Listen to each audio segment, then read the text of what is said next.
नमस्कार साथियों, मैं वैभव पालीवाल आज फिर से हमारे YouTube channel narrator Twitter platform पे आप सभी का हार्दिक स्वागत करता हूं। साथियों, पिछले वीडियो में हमने जो है वित्त के स्रोत अर्थात जो है सोर्सेज ऑफ फाइनेंस जो है वो प्रारंभ किए थे। ठीक है, उम्मीद है आपको ठीक तरीके से समझ में आया होगा। लास्ट में जो था हमने जो है एक वाणिज्य जो हमारा ट्रेड बिल था और जो फैक्टरिंग था उसके अंदर जो है थोड़ा सा कंफ्यूजन वाली कोई सिचुएशन सी क्रिएट हो गई थी, तो उसको जो है मैं आज पहले बता देता हूं, क्लियर कर देता हूं, देन उसके बाद में फर्दर जो है हम हमारा टॉपिक स्टार्ट करेंगे। साथियों, मैंने आप लोगों को बताया था पार्टी ए, बी और सी ली थी हमने, है ना। ये जो है सेलर है, ये बायर है, और ये जो है क्या है, कोई एक फाइनेंशियल इंस्टीट्यूशन है या कोई भी जो है वाणिज्यिक संस्थान है ना, या वित्तीय संस्थान है, सॉरी। ठीक है, इसने इसको क्या किया, माल बेचा। इसने बोला मेरे पास में पेमेंट नहीं है। ठीक है, पेमेंट नहीं है तो आप क्या करो कि जो है आप एक वाणिज्यिक प्रपत्र जो है मैं आपको जारी कर देता हूं और जो है मैं आपको लगभग 2 महीने के बाद में पेमेंट दे दूंगा। ठीक है, इसको जो है लिक्विडिटी की रिक्वायरमेंट थी, इसको उस टाइम पे तो पेमेंट नहीं चाहिए था, लेकिन अचानक से इसको पैसे की रिक्वायरमेंट जनरेट हुई, तो इसने क्या किया कि इस वाणिज्यिक प्रपत्र को उठाया और लेकर के कहां चला गया, जो फाइनेंशियल इंस्टीट्यूशन था या जो वित्तीय संस्थान था उसके पास चला गया। उसने जो है इसके बिहाफ पे पेमेंट कर दिया। पेमेंट करना इसको था, बायर को करना था, कर किसने दिया, जो फाइनेंशियल इंस्टीट्यूशन है इसने कर दिया। और जो बाद में इसने क्या किया, अपना जो है कुछ कमीशन रख लिया, 2 से 5%, 10% जितना भी इसको चार्ज करना था, इसने जो है उस अकॉर्डिंग अपना पेमेंट जो है चार्ज कर लिया और जो है बाकी रिमेनिंग पेमेंट जो है वो इसको कर दिया। ठीक है, तो अब ऐसे में जो वित्तीय संस्थान है ये कहलाता है फैक्टर, और जो इसके द्वारा ये जो काम किया गया, जो पेमेंट किया गया, इसको हम क्या बोल देते हैं, फैक्टरिंग। ठीक है, और ये जो कमर्शियल पेपर है इसका यूज क्या हो गया कि जब कभी जो है क्रेता के द्वारा जब जब पेमेंट करने का ऐसी कोई समस्या आती है जो पेमेंट नहीं कर पाता है, तो ऐसे में जो है क्या करता है, सेलर को जो वाणिज्यिक प्रपत्र जो है वो जारी कर देता है, और वो जो सेलर है वो क्या करता है, उसको किसी भी फैक्टर के पास में जाकर के क्या कर सकता है, उसकी डिस्काउंटिंग करवा लेता है या उसको बना लेता है, ताकि उससे जो है वो पेमेंट कन्वर्ट करवा सके, उससे जो है वो तरलता को जो कार्यशील पूंजी की जिसकी आवश्यकता थी उसको जो है वो प्राप्त कर सके। ठीक है, उम्मीद है ये चीज आपको ठीक तरीके से समझ में आ गई होगी। अब हम लोग जो है बैक ऑन हमारे टॉपिक आ जाते हैं, जहां से हमने कल छोड़ा था वहीं से जो है हम इस चीज को स्टार्ट कर लेते हैं।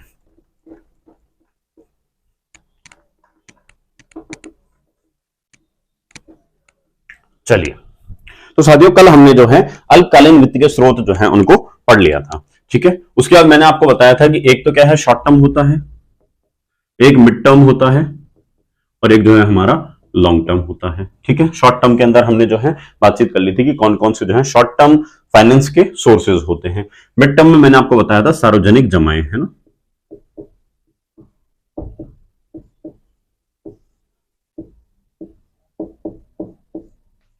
ठीक है, सार्वजनिक जमाएं क्या होती हैं साथियों, जब कभी कोई भी एक उपक्रम सरकारी प्रावधानों तथा सेबी की पूर्वानुमति से, सरकारी प्रावधान तथा सेबी की पूर्वानुमति से, सेबी मतलब securities and exchange board of India, कल भी मैंने आपको बताया था। ठीक है, उससे अनुमति प्राप्त करें और उसकी अनुमति के आधार पर छोटी छोटी जमाएं जब स्वीकार करना प्रारंभ कर देती हैं, मतलब कि वो 10 रुपए से प्रारंभ हो सकती है और जो है वो कितने ही अमाउंट तक की हो सकती है। कंपनी, प्राइवेट कंपनी जो है उन जमाओं को स्वीकार कर रही है, उससे जो है पेमेंट इकट्ठा हो रहा है और उसको जो है अपने सोर्स के रूप में जो है वो काम में ले रही है। इसकी जो ड्यूरेशन होती है वो 6 से 36 माह तक की होती है।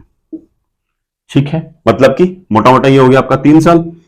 ठीक है, और ये क्या हो जाता है आपका 6 महीने से लेकर 3 साल तक की जो है अवधि के लिए जो है सार्वजनिक जमाएं जो है कंपनी स्वीकार कर सकती हैं, उनको जो है इतनी अनुमति प्रदान की जाती है। ठीक है, इसका उपयोग जो है हमने बात कर ली थी कि जो मशीनों का रिपेयर और मेंटेनेंस होता है, मरम्मत और जो रखरखाव होता है, उसके अंदर जो है इसका प्रयोग कर लिया जाता है।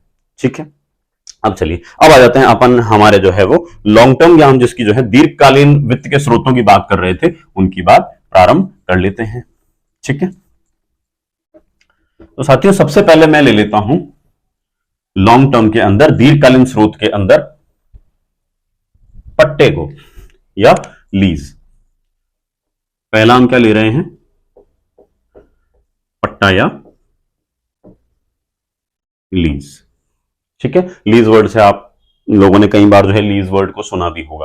कई बार क्या होता है साथियों, बहुत सी ऐसी महंगी महंगी संपत्तियां होती हैं जिनका उपभोग करने के लिए अगर कंपनी उनको क्रय करे तो कंपनी के पास में जो है पीछे रिमेनिंग पैसा नहीं बचता है। तो कंपनी क्या करती है, ऐसे में वो जो असेट है, वो जो संपत्ति है, उसका उपभोग करने के लिए क्या करती है, उसको किराए पे ले लेती है और उसका जो है एक टाइम पीरियड जो है वो फिक्स होता है। ठीक है, उस टाइम पीरियड के तक इसका क्या करती है, उपभोग करती है और जो मंथली जो उसका चुकाया जाने वाला भुगतान होता है उसको चुकाया जाता है।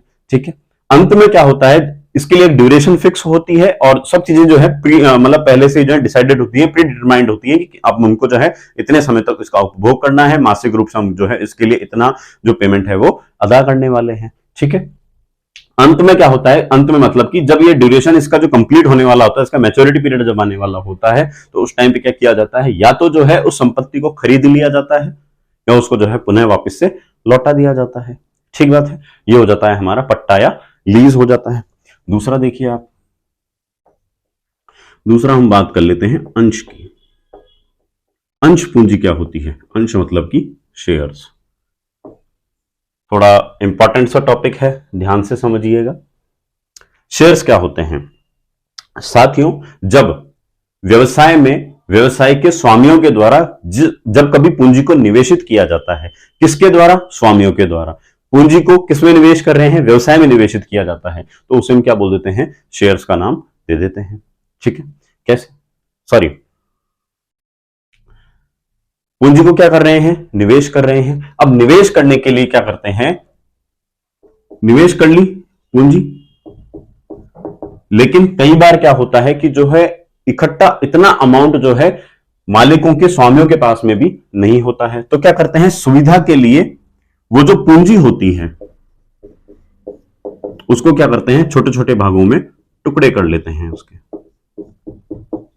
टुकड़े कर लेते हैं। ठीक है, टुकड़े कर लिए,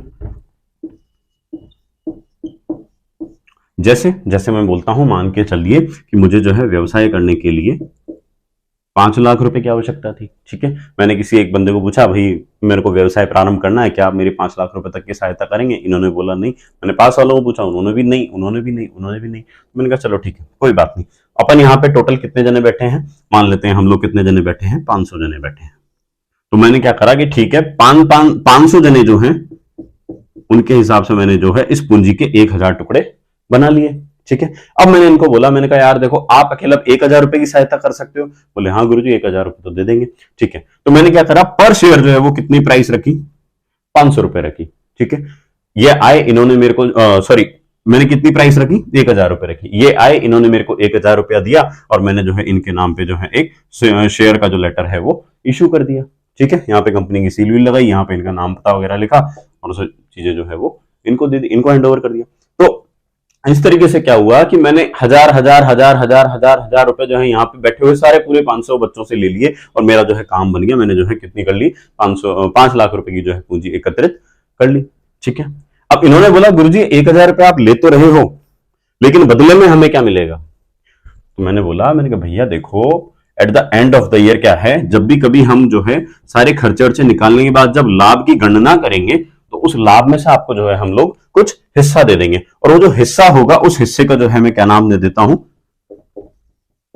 लाभांश। लाभ में से एक अंश दे दूंगा, उसको क्या नाम दे दिया मैंने, लाभांश दे दिया। लाभांश को हम बोलते हैं डिविडेंड। ठीक है, उन्होंने बोला बस डिविडेंड दोगे, बोले भाई कुछ एक अधिकार भी दिए जाएंगे आपको। कौन कौन से बताते हैं। तो अब मैंने क्या बात बताई आपको कि जब स्वामी क्या करते हैं कि जब धन को निवेशित करते हैं किसमें, व्यवसाय में, तो उसको क्या कहते हैं, पूंजी कहते हैं। अब पूंजी जो है सुविधा, लेन देन में सुविधा हो, उसके लिए हम क्या करते हैं, पूंजी के टुकड़े कर लेते हैं, जिसको हम क्या नाम दे देते हैं, जिसको जो है हम अंश का नाम दे देते हैं, उसको जो है हम शेयर का नाम दे देते हैं। हर वो व्यक्ति जिसने जो है शेयर को खरीद रखा है उसको हम क्या बोल देते हैं, शेयर होल्डर या अंशधारक बोल देते हैं। ठीक है, जब भी कभी हम जो है लाभ की गणना करेंगे तो उसमें से क्या करेंगे, इनको जो है लाभ में से एक अंश देंगे, जिसको जो है हम क्या नाम दे देते हैं, लाभांश का नाम दे देते हैं। ठीक है, यहां तक आपको ठीक तरीके से समझ में आई होगी। अब ये जो शेयर्स हैं, ये शेयर साथियों जो है वो 2 प्रकार के होते हैं। आज की क्लास हो सकता है थोड़ी सी लंबी चली जाए, क्योंकि आज जो है हमारा टारगेट ये है कि हम इसको जो है कंप्लीट कर दें पूरे टॉपिक को। जो हमारा लॉन्ग टर्म जो हम वित्त के स्रोत पढ़ रहे हैं इसको जो है पूरा आज खत्म करके कल से जो है एक नया टॉपिक स्टार्ट करेंगे। ठीक है, तो देखिए ये जो शेयर्स हैं ये दो प्रकार के होते हैं। एक तो हो जाता है हमारा पूर्वाधिकार अंश, पूर्वाधिकार या जिसको हम क्या बोलते हैं अधिमान अंश भी बोलते हैं। इंग्लिश में क्या बोल देते हैं इसको हम प्रेफरेंस शेयर बोल देते हैं। ठीक है, और एक हो जाता है हमारा समता अंश जिसको हम क्या नाम दे देते हैं इंग्लिश में क्या बोलते हैं इक्विटी शेयर्स। ठीक है, पूर्वाधिकार अंश क्या कहलाता है? पूर्वाधिकार अंश के अंदर साथियों क्या होते हैं, दो प्रकार के पूर्वाधिकार जो है वो अंशधारक को दिए जाते हैं। कौन से? जब कंपनी रनिंग में है, जब कंपनी वर्किंग में है, तो उस टाइम पे तो क्या होगा कि जो लाभांश की हमने बात करी थी वो लाभांश में इनको जो है वो प्राथमिकता दी जाती है। मतलब सबसे पहले जो लाभांश किसको दिया जाता है, प्रेफरेंस शेयर होल्डर्स को दिया जाता है। ठीक है, और मान लीजिए कभी जो है हमारे बुरे दिन आ गए और हमको जो है कंपनी बंद करनी पड़ेगी, समाप्त करना पड़ेगा हमारे व्यापार को, तो जब हम पूंजी लौटाएंगे, जब हम पैसा लौटाते हैं, तो पूंजी वापसी के समय अपनी पूंजी प्राप्त करने का जो प्रथम अधिकार होता है वो भी किसके पास में होता है, जो प्रेफरेंस शेयर होल्डर होता है उसके पास में होता है। ठीक है, फिर ये समता अंश क्या होते हैं, तो चलिए हम जो है अब इन दोनों की जो है कंपैरेटिव स्टडी के हिसाब से इसको जान लेते हैं। ठीक है, एक छोटी सी डेफिनेशन तो क्या बन जाती है, समतांश कौन से होते हैं? समतांश वे अंश होते हैं जिनके अंदर किसी भी प्रकार का पूर्वाधिकार प्राप्त नहीं होता है। ठीक है, अब चलिए अभी हम जो है इसको कंपैरेटिव स्टडी के हिसाब से एक बार पढ़ लेते हैं, तुलनात्मक अध्ययन कर लेते हैं ताकि जो है एक साथ दोनों चीजें खत्म हो जाएंगी। फिर जो है हम प्रेफरेंस शेयर के टाइप्स पढ़ेंगे और जो है हमारा शेयर्स जो टॉपिक है ये कंप्लीट हो जाएगा। फिर हम जो है किसी नए वित्तीय स्रोत के बारे में चर्चा करेंगे। चलिए देखते हैं। देखिए ये तो हो जाता है हमारा प्रेफरेंस शेयर जो पूर्वाधिकार अंश या अधिमान अंश हो जाता है। ये हो जाता है हमारा इक्विटी शेयर जिसको हम जो है क्या नाम दे देते हैं, समता अंश का नाम दे देते हैं। ठीक है, अभी हमने बात करी थी कि इनके पास में जो है दो पूर्वाधिकार होते हैं। ठीक है, इनके पास में जो है किसी भी प्रकार का पूर्वाधिकार नहीं होता है। ठीक है, इनको जो है हम लाभांश कितना देंगे उसकी जो है निर्धारित दर पूर्व निर्धारित दर होती है, pre determined rate of interest होती है कि इनको जो है हम कितना कितना जो है पेमेंट प्रत्येक वर्ष जो है लाभांश के रूप में देने वाले हैं। ठीक है, यहां पर जो है ऐसा कुछ भी निर्धारित नहीं होता है। ठीक है, हमने जो है इनसे पेमेंट लिया, पेमेंट लेने के लिए हम जो है क्या करते हैं, इनको बताते हैं कि हमको जो है पेमेंट कितने टाइम पीरियड के लिए चाहिए, 2 साल के लिए, 5 साल के लिए, 10 साल के लिए, 15 साल के लिए, 20 साल के लिए। भारत में जो अधिकतम समय सीमा है वो कितनी है, 20 वर्ष है। ठीक है, तो वो भी चीज क्या होती है, पूर्व निर्धारित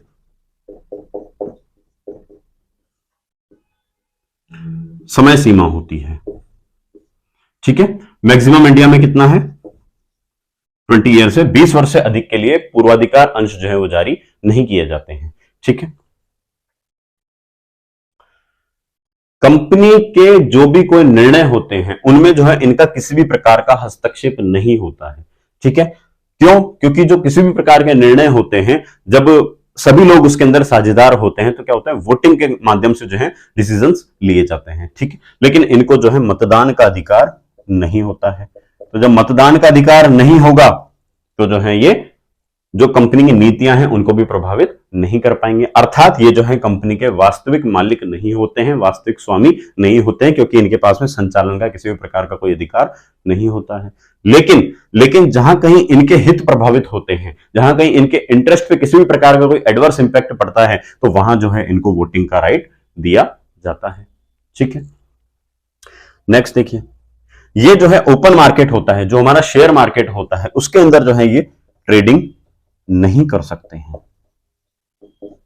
मतलब कि ये जो आपको प्रेफरेंस शेयर जो आपका दिया गया है, हेडर फुटर को छोड़ देते हैं, यहां पे जो आपके बारे में डिटेल से लिख दी गई है, तो आप जो है इस प्रेफरेंस शेयर को जो है शेयर मार्केट के अंदर सेल आउट नहीं कर सकते हो। ठीक है, आप वापस जो है आपको कंपनी के पास में ही जाना पड़ेगा, और जब आपकी कंपनी को दया आ गई तो पेमेंट आपको वापस करेंगे। ठीक है, या उनके जो टर्म्स एंड कंडीशंस हैं उस हिसाब से जो है आपको आपका पेमेंट जो है वो वापस से दिया जाएगा। या फिर जब आपके इस जो प्रेफरेंस शेयर की मैच्योरिटी कंप्लीट होगी उस टाइम पे आपको रिटर्न पेमेंट किया जाएगा। और क्या होता है, जब कभी कंपनी की बैठकें होंगी, ठीक है, तो उन बैठकों में आप प्रतिपुरुष की नियुक्ति नहीं कर सकते हो। मतलब कि आप जो है किसी प्रॉक्सी पर्सन को जो है उस मीटिंग को अटेंड करने के लिए भी जो है वो नहीं भेज सकते हो। ठीक बात है, उम्मीद है समझ में आया होगा। अब मैं कंपैरेटिव स्टडी इसलिए करना चाह रहा था क्योंकि जो है मेरे को ये अलग से नहीं पढ़ाना पड़ेगा, यहीं पे जो मैं तुलना करूंगा और ये चीज आपको ठीक तरीके से समझ में आ जाएगी। ठीक है, हमने बात करी कि यहाँ पे जो है किसी प्रकार की पूर्व निर्धारित दर जो है वो नहीं होती है। जैसे हम मान लेते हैं कि यहाँ पर है ना, इन्होंने जो है 1 लाख रुपए इन्वेस्ट करे और हमने इनको बोला कि ठीक है, हम जो है आपको @1% से पेमेंट करेंगे। 1 लाख रुपए अगर इन्होंने इन्वेस्ट किए तो हम क्या करेंगे, इनको हर साल जो है वो मान लीजिए कितने 1000 रुपए जो है इनको देते रहेंगे। ठीक बात है, क्यों? क्योंकि हमने क्या डिसाइड करा है, 1% इनको देंगे। अब चाहे कंपनी को लाभ जो है 1% के प्रॉफिट से भी कम हो रहा हो तो भी पेमेंट कितना देना पड़ेगा, 1% देना पड़ेगा। ठीक है, और अगर ज्यादा भी हो रहा है, ठीक है, तो भी हम पेमेंट कितना करेंगे, 1 लाख रुपए का 1% अर्थात इनको जो है 1000 रुपया ही देंगे। ठीक है, लेकिन यहां पे क्या चीज होती है, यहां पे ऐसा कुछ भी जो है फिक्स नहीं होता है। ठीक है, जितना जितना प्रॉफिट अगर ऊपर बढ़ता जाता है तो लाभांश जो है उतना ही ऊपर बढ़ता जाता है। अगर प्रॉफिट जो है सफिशिएंट नहीं होता, पर्याप्त मात्रा में नहीं होता, तो जो है इनको जो है प्रॉफिट भी जो है नहीं प्राप्त होता है या फिर जो है बहुत कम प्राप्त होता है। ठीक है, इनके लिए जो है किसी प्रकार की कोई दर निर्धारित तो नहीं होती है। ज्यादा प्रॉफिट होगा तो ज्यादा लाभांश मिलेगा, ज्यादा डिविडेंड मिलेगा, कम प्रॉफिट होगा तो जो है कम मिलेगा। ठीक है, देखिए इसके लिए जो है पूर्व निर्धारित समय सीमा होती है, कितनी अधिकतम कितनी होती है भारत में, 20 वर्ष की होती है। ये जो है कंपनी के समापन के साथ में ही जो है वो समाप्त होते हैं। मतलब इनकी जो है एक असीमित आयु होती है। कंपनी अगर 50 साल बाद समाप्त होगी तो ये भी जो है 50 साल के बाद समाप्त होंगे, 500 साल चलेगी तो 500 साल बाद समाप्त होंगे। ठीक है, इनके लिए जो इसी किसी प्रकार की समय सीमा नहीं होती है। मतदान देख लीजिए। अब क्या होता है कि इनको जो है वोटिंग के राइट दिए जाते हैं। ठीक है, जितनी भी कोई डिसीजन मेकिंग होती है, जहां भी कहीं निर्णय होता है, वहां पर जो है इनका प्रत्यक्ष रूप से हस्तक्षेप होता है। इसलिए जो इक्विटी शेयर्स होल्डर होते हैं, इनको जो है हम कंपनी के वास्तविक स्वामी या संचालक के नाम से भी जानते हैं। ये जो है निदेशक बनने तक का अधिकार रखते हैं। ठीक है, ट्रेडिंग। अब हमने बात करी थी कि जो ओपन मार्केट होता है, जो शेयर मार्केट होता है, वहां पर जो है इनकी ट्रेडिंग तो नहीं की जा सकती है। प्रेफरेंस शेयर्स की जो है मार्केटिंग जो ट्रेडिंग है वो नहीं की जा सकती है। जबकि हम बात करें शेयर मार्केट की, तो जो शेयर मार्केट तो जो है बना ही इक्विटी शेयर होल्डर्स के लिए है। ठीक है, प्रतिपुरुष, यहां पे जो है प्रतिपुरुष की नियुक्ति भी की जा सकती है। अर्थात जब भी कभी कंपनी की बैठकें होती हैं तो वहां पर जो है इनको जो प्रतिपुरुष होते हैं वहां पर उनको जो है बैठने का पूरा अधिकार जो है वो दिया जाता है। ठीक है, उम्मीद है ये सारे के सारे पॉइंट्स जो है आपको ठीक तरीके से समझ में आ गए होंगे, है ना। अब जो है हम लोग क्या पढ़ लेते हैं, अब हम पढ़ लेते हैं प्रेफरेंस शेयर जो होते हैं उनके टाइप्स कौन कौन से होते हैं। ठीक है, इक्विटी शेयर तो जो है हमारा यहीं पे समाप्त हो जाता है। अब हम क्या है थोड़ा सा इसको और आगे लेकर के चलते हैं, प्रेफरेंस शेयर्स जो है वो क्या होते हैं, सॉरी मतलब इनके जो है टाइप्स कौन कौन से होते हैं। उम्मीद है आपको ये ठीक तरीके से समझ में आ रहा होगा। जहां कहीं रिक्वायरमेंट है मैं छोटा एग्जांपल लेकर के जो है उस चीज को आपको क्लियर कर दे रहा हूं। फिर भी कहीं अगर आपको डाउट होता है कमेंट सेक्शन में जरूर बताइएगा।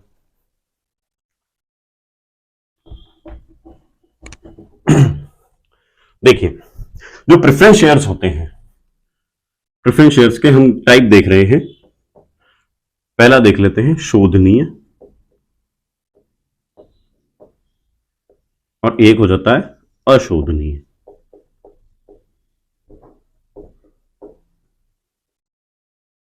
ठीक है, इसको हम बोलते हैं रिडीमेबल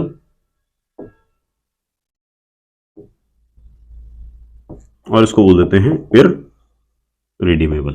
ठीक है, क्या होता है ये साथियों, जब कभी किसी पूर्वाधिकार अंश को जारी करते समय उस पर उसकी समय सीमा जो है पूर्व निर्धारित हो, मतलब कि ये जो है कितने टाइम पीरियड तक के लिए जो है वो जारी किया गया है, अगर उस पर वो चीज मेंशन है तब तो वो क्या कहलाएगा, रिडीमेबल या फिर शोधनीय पूर्वाधिकार अंश कहलाएगा। ठीक है, और अगर उस पर कुछ भी ऐसा मेंशन नहीं है तो वो जो है क्या कहलाएगा, आपका जो है वो अशोधनीय कहलाएगा। ठीक है, जब कभी कंपनी समाप्त होगी तो जो है उसके बाद में इसकी एक्सपायरी समाप्त होगी, तब तक जो है ये भी कंटिन्यूअसली चलता रहेगा।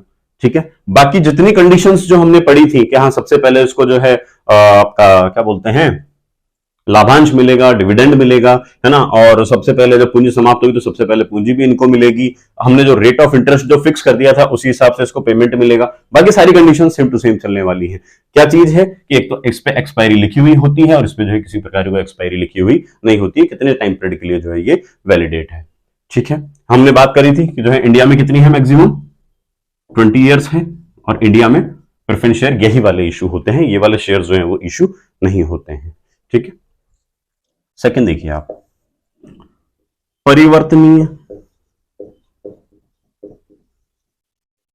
अपरिवर्तनीय,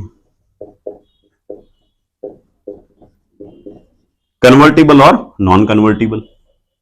ठीक है, परिवर्तनीय शेयर्स, परिवर्तनीय प्रेफरेंस शेयर पूर्वाधिकार अंश वो होते हैं, ऐसे पूर्वाधिकार अंश जिन्हें एक निर्धारित समय सीमा के बाद में किसमें चेंज करने का ऑप्शन हो, प्रेफरेंस शेयर को किसमें चेंज करने का ऑप्शन हो, इक्विटी शेयर के अंदर कन्वर्ट करने का ऑप्शन अगर आपको दिया जाता है तो वो तो कहलाता है परिवर्तनीय, और जिसमें ऑप्शन नहीं दिया जाता है वो अपरिवर्तनीय कहलाएगा, नॉन कन्वर्टिबल कहलाएगा। तीसरा देखिए आप, संचयी और असंचयी, एक्यूमुलेटिव और नॉन एक्यूमुलेटिव। ठीक है, संचयी क्या हो जाता है साथियों, मान करके चलिए अभी हमने बोला था कि रेट ऑफ इंटरेस्ट जो है हमने 1% जो है वो फिक्स कर दी है। ठीक है, और हमने कितने काउंट करे थे कि हमारे पास में कितने हैं, 1000 शेयर होल्डर्स हैं, और हमें जो है उनको पेमेंट पूरा करने के लिए भी जो है कितने की रिक्वायरमेंट है, मान लेते हैं हम जो है वो 10 लाख रुपए की आवश्यकता है। ठीक है, लेकिन कंडीशन ये हुई, दशा ये आई, ठीक है, कि क्या हमारे पास में इतना जो है सफिशिएंट अमाउंट में जो है प्रॉफिट नहीं आया। ठीक है, मान लेते हैं हम जो है 6 लाख रुपए ही आया। ठीक है, 4 लाख रुपए क्या रह गया, यहाँ पे डेफिसिट रह जाता है। ठीक है, अब ऐसे में क्या होता है, जब कभी अपर्याप्त लाभ की दशा होती है, इनसफिशिएंट प्रॉफिट की कंडीशन जब जनरेट हो जाती है, तो आपका शेयर, आपका जो डिविडेंड है, आपका जो प्रॉफिट है, वो जो है जुड़ता रहे। कब तक जुड़ता रहे, जब तक कि जो है पर्याप्त दशा में पर्याप्त जो है आपको लाभ ना हो जाए, उसके पश्चात जो है उसका भुगतान आपको कर दिया जाता है। इंडिया में मैक्सिमम जो है वो 2 साल तक ही जो है आपका डिविडेंड जुड़ता है। मैक्सिमम कितना जुड़ेगा, 2 ईयर्स तक के लिए जो है आपका डिविडेंड जुड़ता है। ठीक है, मतलब कितना ही इनसफिशिएंट हो जाए, आपको जो है मिलेगा कितना, केवल मैक्सिमम 2 ईयर्स तक का जो है वो डिविडेंड जो है वो प्राप्त हो जाएगा।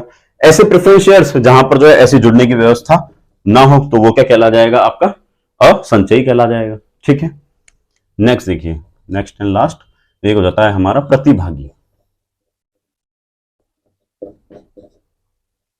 और एक हो जाता है गैर प्रतिभागी।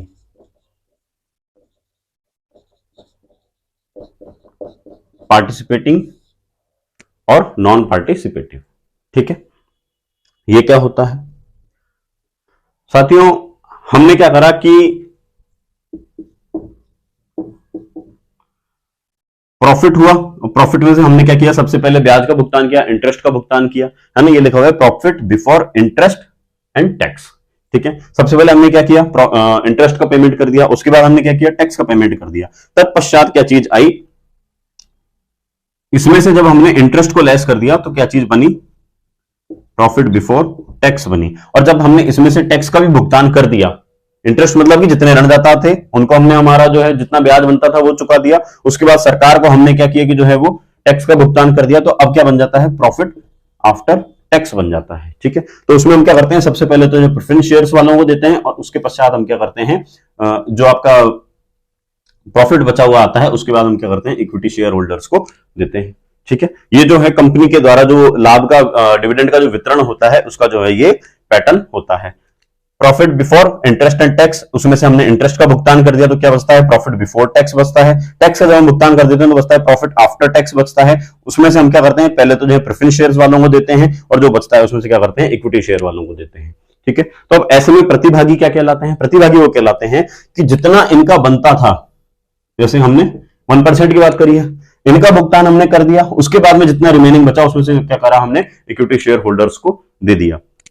उसके बाद में से भी अगर कुछ अमाउंट बचता है, ठीक है, उस बचे हुए में से भी अगर इनको वापस से अगर अमाउंट दे दिया जाता है, अगर कहीं ऐसा ऑप्शन हो कि इक्विटी शेयर होल्डर्स को भी जितना भुगतान किया जाना है वो भुगतान किए जाने के पश्चात भी अगर कुछ अमाउंट बचता है, बचे हुए उस अमाउंट में से पूर्वाधिकार अंशधारियों को अगर वापस से कुछ हिस्सा देने का ऑप्शन दिया जाए तब तो कहलाते हैं प्रतिभागी। मतलब कि बचे हुए में से भी अगर उनको प्राप्त होने का अगर वो प्रतिभागी हैं तो क्या कहलाएंगे? प्रतिभागी कहलाएंगे। और अगर ऐसा ऑप्शन नहीं है तो वो चीज क्या कहलाएगी? गैर प्रतिभागी कहलाती है। ठीक है, उम्मीद है ये जो टाइप्स हैं आपको प्रेफरेंस शेयर्स के वो जो है आपको समझ में आ गए होंगे। ठीक है, चलिए अब जो है हम लोग स्टार्ट कर लेते हैं नया टॉपिक। मतलब कि जो दीर्घकालीन वित्त के स्रोत हैं उसमें से जो है नया, फर्स्ट तो हमने क्या पढ़ा? लीज पढ़ा। दूसरा हमने क्या पढ़ा? अंश पढ़े। अंश जो है हमारे समाप्त हो गए। अब हम किसके ऊपर चर्चा कर लेते हैं? अब हम चर्चा कर लेते हैं रिटेन्ड इनकम की। रिटेन्ड इनकम जो है वो क्या होती है, या जिसको हम जो है प्रतिधारित आय बोलते हैं, वो क्या हो जाती है?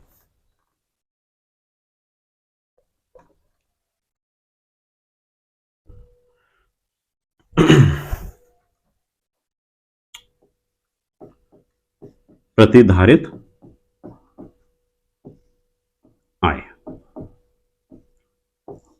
जिसको हम बोल देते हैं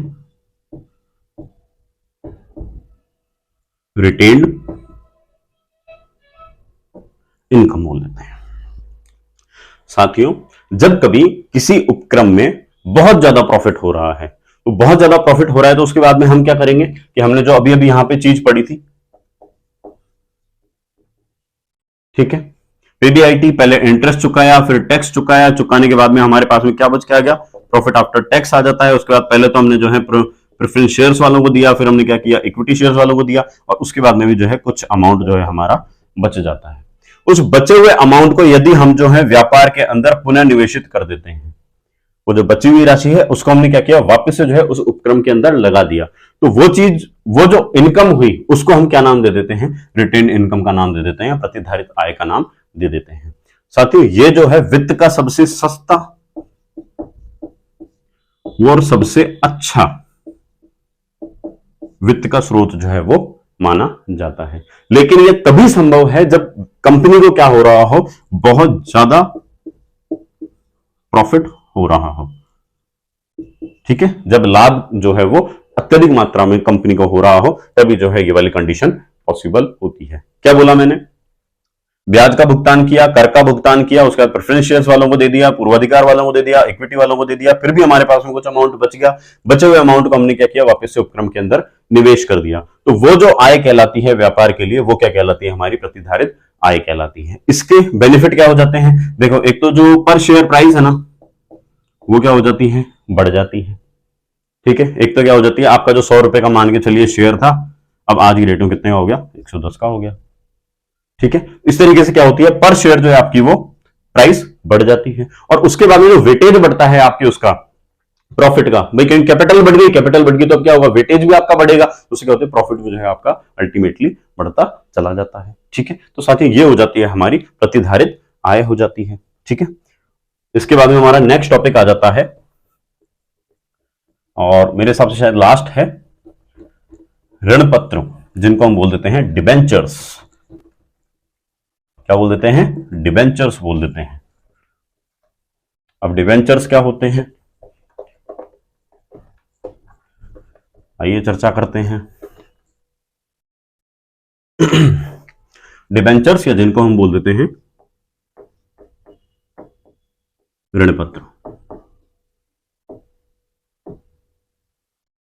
अभी हमने साथियों शेयर्स की बात करी थी, ये शेयर्स से थोड़ा सा उल्टा होता है। क्या? वही बात कि हमें जो है 5 लाख रुपए का ऋण चाहिए। ठीक है, ऋण हमें मिल नहीं रहा, तो हमने क्या किया?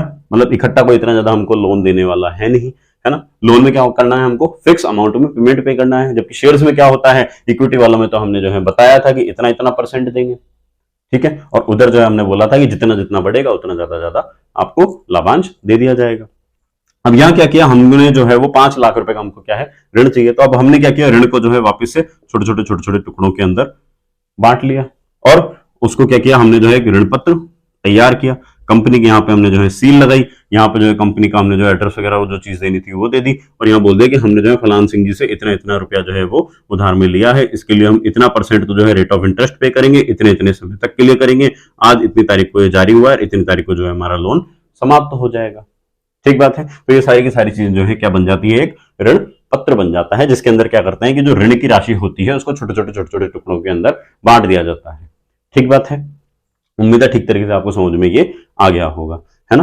अब क्या होता है, जो ऋण पत्र होता है, ऋण पत्र के जो है टाइप्स हम जो है वो पढ़ लेते हैं कि कितने प्रकार के जो है वो ऋण पत्र होते हैं।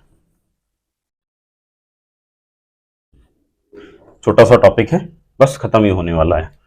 देखिए ध्यान दीजिएगा, पहला तो जो हमने उसमें पढ़ा था प्रेफरेंस शेयर में, वही होता है शोधनीय और अशोधनीय। मतलब जिसके अंदर की जो है निर्धारित समय सीमा लिखी हुई होती है वो तो कहलाता है शोधनीय, जिसके अंदर नहीं लिखी हुई होती है वो कहलाता है हमारा अशोधनीय।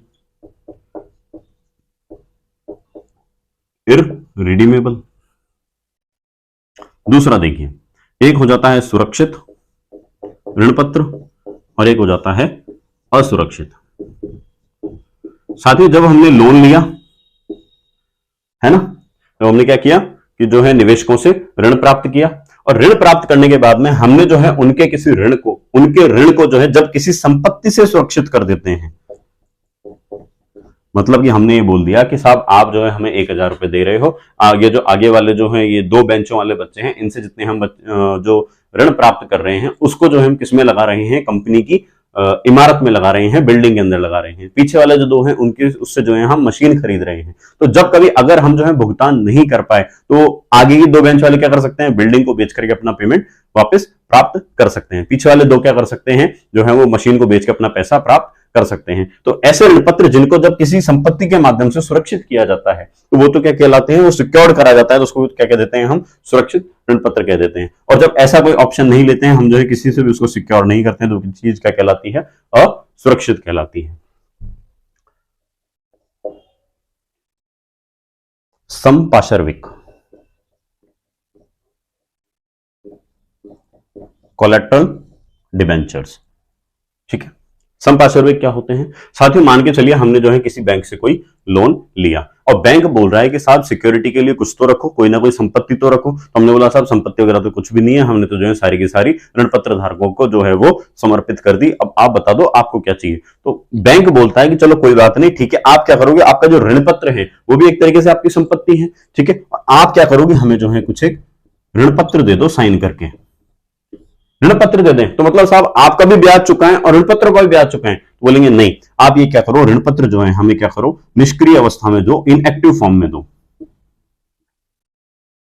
ठीक है, फिर क्या होगा, फिर ये होगा साहब कि अगर आपने हमारा लोन का भुगतान नहीं किया, कभी कोई किस्त वगैरह बाउंस हो गई, ठीक है, तो उसके ऊपर क्या है, हम जो है कंडीशन अप्लाई करेंगे, और कंडीशन अप्लाई करने के बाद में आपको 2-3 नोटिस वोटिस भेजने के बाद में हम क्या कर देंगे, जो ऋण पत्र जो निष्क्रिय अवस्था में है इसको क्या कर देंगे, सक्रिय कर देंगे। मतलब आप जो है हमारा ब्याज तो चुकाओगे, जो चुकाओगे, साथ के साथ जो ऋण पत्र का जो ब्याज है उसका भुगतान भी जो है आप हमको करोगे। ठीक बात है। तो उम्मीद है आपको संपार्श्विक जो ऋण पत्र होते हैं ये भी समझ में आए होंगे। नेक्स्ट देखिए, नेक्स्ट हो जाता है जीरो कूपन बॉन्ड।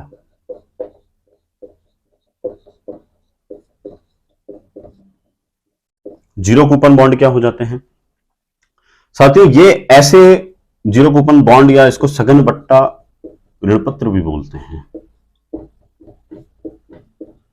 इस पे क्या होता है साथियों, किसी भी प्रकार की जो रेट ऑफ इंटरेस्ट है वो फिक्स नहीं होती है। इसको क्या किया जाता है, किसी भी डिस्काउंटेड प्राइस के ऊपर तो जो है जारी किया जाता है, और जब इसकी मैच्योरिटी टाइम पीरियड आती है, इसका जब भुगतान किया जाता है तो उस टाइम पे क्या पूरा अमाउंट जो है आपको पे कर दिया जाता है। मतलब ये कि आपने जो है पहले भी चर्चा करी है, मान करके चलिए ऋण पत्र जारी हुआ 1 लाख रुपए का, ठीक है, हमने लोन तो बोले कितना, 1 लाख रुपए का, है ना, और जबकि जो है इसको हमने जो ऋण पत्र जारी किया है, ये ऋण पत्र हमने जारी किया है, मान करके चलते हैं हम 80,000 में या 85,000 में। अब ये क्या हो जाएगा, 15 से 20% का जो 15 से 20% का जो इनकम है वो किसको, जो निवेशक है उसको जो है वो प्राप्त हो जाएगा, मतलब हम उसको प्रॉमिस तो कर रहे हैं कि हम जो है आपको 1 लाख रुपए का भुगतान करेंगे, इतनी इतनी डेट के बाद में कर देंगे, लेकिन आप जो है हमें कितना दे दो, अभी केवल 80 या 85 हजार रुपए दे दो। ठीक बात है, ये भी चीज आपको समझ में आई होगी। मतलब ये कर रहा है अभी डिस्काउंटेड प्राइस पे हमको जो है वो ऋण पत्र अभी जारी कर रहे हैं। नेक्स्ट देखिए, परिवर्तनीय, सेम चीज है।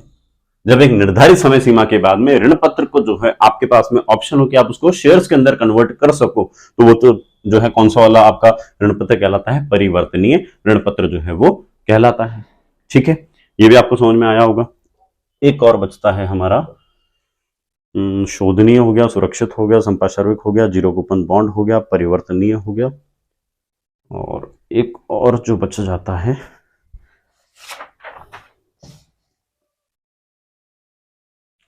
पंजीकृत या वाहक, रजिस्टर्ड और बियरर। ये क्या बोला है, ये देखिए, ये कंपनी का ऋण पत्र है, कंपनी के ऋण पत्र पे यहां पे एड्रेस आ गया, यहां कॉमन सील लग गई। अगर यहां पर नाम लिखा हुआ है कि जो है ये किसके नाम से ऋण पत्र जो है जारी किया गया है, तब तो वो क्या कहलाता है, वो पंजीकृत ऋण पत्र कहलाता है। इसके अंतर्गत क्या होता है, जितने मिलने वाले बेनिफिट्स होते हैं वो किसको मिलते हैं, जिसका कि नाम जो है इसके ऊपर लिखा हुआ होता है। ठीक है, और दूसरा जो वाहक है, वाहक का मतलब ये होता है कि यहां पर जो है किसी का भी नाम जो है वो लिखा हुआ नहीं होता है। तो ऐसे में बेनिफिट्स किसको मिलेंगे, ऐसे में बेनिफिट्स उसको मिलेंगे जिसके हाथ में ये है, जो कि इसको क्या करता है, धारण करता है, जो कि इसका क्या है, बियरर है। ठीक है, जो इसको बियर करता है वो कौन हो जाएगा, बेनिफिशियरी हो जाएगा, किसका, इस ऋण पत्र का। ठीक है, तो उम्मीद है ये सारे के सारे डिबेंचर्स के जो टाइप्स हैं ये भी आपको ठीक तरीके से समझ में आ गए होंगे। अब जो है हम लोग जो है एक छोटी सी जो हमारा टॉपिक था वो बाकी रह गया था, उसके बारे में जो है चर्चा कर लेते हैं। बस समाप्त हो ही गया ये, मानिए आप इसको, है ना, एक फ्लो चार्ट बना के, और हम जो है इसके बारे में छोटी सी चर्चा कर लेते हैं। जो साथियों वित्त के स्रोत होते हैं ये हमने जो है समयावधि के आधार पर डिवाइड करके पढ़ा था, क्योंकि जो है हमारे सिलेबस में समयावधि के आधार पर ही जो है हमसे ये चीज पूछी गई थी। लेकिन हमें जो है थोड़ा सा ट्विस्टेड क्वेश्चन भी जो है वहां पे पूछा जा सकता है, तो हम जो है एक फ्लो चार्ट के माध्यम से जो है इन चीजों को एक बार फिर से समझ लेते हैं, ये जो चीजें हैं वो क्या क्या चीजें हैं और हमने क्या क्या अभी तक पढ़ लिया है।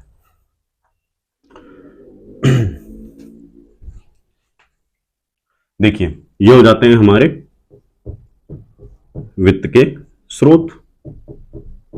अभी हमने इसको क्या करा था, टाइम के हिसाब से डिवाइड किया था, है ना, अल्पकालीन और दीर्घकालीन। आप चलिए उसको मिड टर्म वाले को छोड़ दीजिए, मध्यकालीन को छोड़ दीजिए, उसको भी जो है हम दीर्घकालीन के अंदर ही पढ़ लेते हैं। ठीक है, अब जो एक और हम जो नया टाइप पढ़ रहे हैं वो है स्वामित्व के आधार पर। किसके आधार पर, on the basis of ownership. Ownership के आधार पर जो है ये दो प्रकार के हो जाते हैं, स्वामियों की पूंजी और एक हो जाती है हमारी बाहर वालों की पूंजी।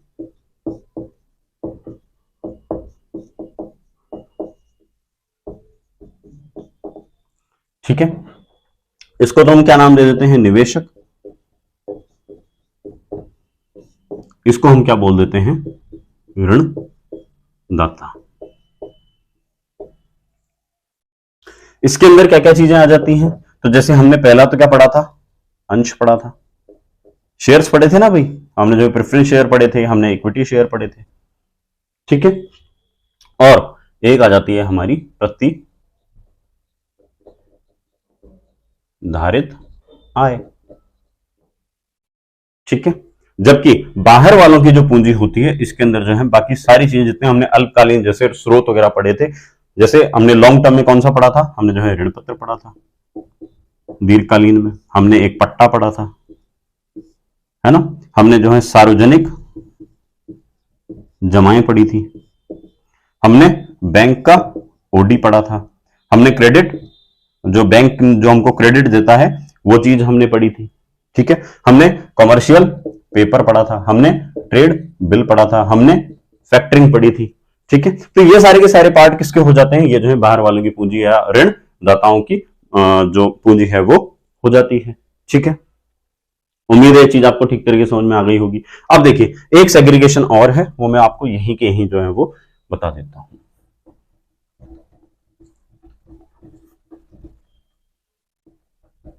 एक फ्लो चार्ट और है, ये तो मैंने आपको एग्जांपल्स बता दिए थे, नेम्स बता दिए थे कौन कौन सी चीजें आती हैं। जब हम बाहर वालों की पूंजी को भी फर्दर आगे डिवाइड करते हैं, कैटेगराइजेशन इसका भी करते हैं, तो क्या चीजें आ जाती हैं। ऋणदाता या बाहर वालों की पूंजी जो होती है उसमें एक तो आ जाता है ऋण पत्र आ जाता है, जो हमने डिबेंचर पढ़ा था। एक जो है संस्थागत वित्त आ जाता है, इंस्टीट्यूशनल फाइनेंस आ जाता है। ठीक है, ऋण पत्र हमने इसके टाइप्स पढ़ चुके हैं, कौन कौन सी क्या चीजें आती हैं। संस्थागत वित्त के अंदर देखिए कौन कौन सी चीजें आ जाती हैं। एक तो हो जाता है अखिल भारतीय लेवल की कुछ संस्थाएं हैं, अखिल भारतीय स्तर की। एक हो जाती है राज्य स्तरीय, और कुछ हो जाती है वाणिज्यिक संस्थाएं। अब इनके अंदर देखिए कौन कौन से आते हैं। आपने नाम सुना होगा LIC का, आपने नाम सुना होगा एक्सपोर्ट इंपोर्ट बैंक का, आपने नाम सुना होगा IDBI बैंक का, आपने नाम सुना होगा सिडबी का, आपने नाम सुना होगा ICICI बैंक का। ठीक है, तो ये वो अखिल भारतीय संस्थाएं हैं जो कि संस्थागत वित्त के रूप में क्या करती हैं, ऋण देने का काम करती हैं। ठीक है, स्टेट लेवल पे तो जैसे हमारे राजस्थान में तो क्या है, राजस्थान वित्त निगम है, राजस्थान फाइनेंस कॉर्पोरेशन है, जिसकी स्थापना 1955 में की गई थी। ठीक है, और एक आ जाता है राज्य औद्योगिक विकास निगम हो जाता है, स्टेट इंडस्ट्रियल डेवलपमेंट कॉर्पोरेशन हो जाता है। ठीक है, वाणिज्यिक संस्थाएं, वाणिज्यिक संस्थाओं में आपके जो है कौन आ जाते हैं, आपके जो है वो शेड्यूल बैंक्स आ जाते हैं, है ना, कॉमर्शियल बैंक्स आ जाते हैं, जिसके अंदर कौन कौन सी बैंक भी आते हैं और NBFCs भी आती हैं। ठीक है, नॉन बैंकिंग फाइनेंशियल कॉर्पोरेशंस भी आते हैं। तो उम्मीद है ये वित्त के स्रोत का जो टॉपिक है आपको ठीक तरीके से समझ में आया होगा। ठीक है, अब मान करके चलिए आपको जो है कभी पूछ लिया जाए कि प्रतिधारित आय से आप क्या समझते हैं, तो पहले तो हम जो है इसकी डेफिनेशन बता देंगे। जब कभी जो है उपक्रम को जो है अत्यधिक लाभ की स्थिति में, उपक्रम की अत्यधिक लाभ की स्थिति में जब सारे भुगतान करने के पश्चात में बची हुई शेष राशि को व्यापार में पुनर्निवेशित कर दिया जाता है, तो वो क्या कहलाती है, प्रतिधारित आय कहलाती है। यह वित्त का सबसे सस्ता एवं अच्छा स्रोत है। यह तभी किया जा सकता है जब व्यापार जो है वो अत्यधिक लाभ कमा करके दे रहा हो।